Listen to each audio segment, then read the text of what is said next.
pressured Ukraine to investigate one of his Democratic opponents will be the subject of congressional hearings this week. This morning, President Trump's personal attorney, Rudy Giuliani, said he would only cooperate with the House impeachment inquiry if his client agreed. I have to be guided by my client, frankly. I'm a lawyer. It's his privilege, not mine. If he decides that he wants me to testify, of course I'll testify, even though I think Adam Schiff is an illegitimate chairman. He has already prejudged the case. The chair of the House Intelligence Committee, Representative Adam Schiff, said he has not decided if he will call Giuliani before the committee, but Schiff said he does expect the House to get, quote, unfiltered testimony from the whistleblower who filed the complaint, quote, very soon. We are taking all the precautions we can to make sure that we do so. We allow that testimony to go forward in a way that protects the whistleblower's identity, because, as you can imagine, with the president issuing threats like we ought to treat these people who expose my wrongdoing as we used to treat traitors and spies, and we used to execute traitors and spies, you can imagine the security concerns here. At the heart of the impeachment inquiry facing President Trump is a report from a still anonymous whistleblower.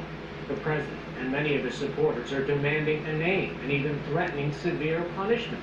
But what rights does a whistleblower have, and how did the federal law that protects those who point out fraud and abuse in government come to be? Joining me now is John Phillips, a founding partner at the law firm Phillips & Cohen and a former ambassador to Italy in the Obama administration. He helped author the modern-day False Claims Act, which protects government whistleblowers. Thanks for joining us. So what was the design here when you came up with this act? If you saw fraud and abuse, that you would have a safe way to report it? Yes, I mean, the concern and what led to the enactment of this amendment to this law back in 1986 was the rampant fraud being committed against the government in all areas where the government spends money, and so little of it was being recovered. So Senator Grassley, Republican from Iowa, was the sponsor of this bill. I worked closely with him to encourage whistleblowers, people on the inside of these companies, whether they're a defense contractor, a healthcare provider under Medicare, or whatever. People who see and witness fraud against the government, which was rampant and commonplace because the odds of getting exposed were so small then, that if you come forward, we'll protect you, and in this circumstance, you'll even potentially get some compensation if it's successful at the end. And here we are, 32 years later.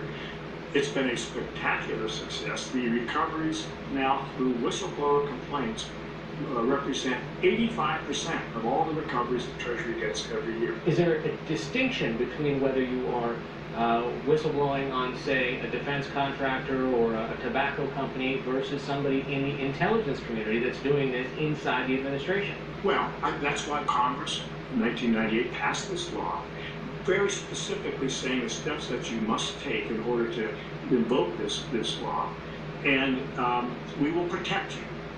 If you do this, we'll protect your anonymity, which is sometimes very hard to do, and we'll protect you from any other actions taken against you, retaliatory actions. But the Department of Justice, William Barr, has said there's no there. By reading what are the notes from the phone call, he says this wasn't meriting any further investigation.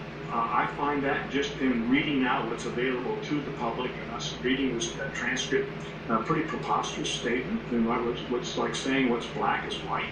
Look at what transpired. Look at all the breadcrumbs leading up to this. This wasn't just the one phone call. It was a long process, clearly undertaken by the administration to get Ukraine to participate in digging up dirt on his opponent and using the leverage of his office and taxpayer money to basically extort them. What about the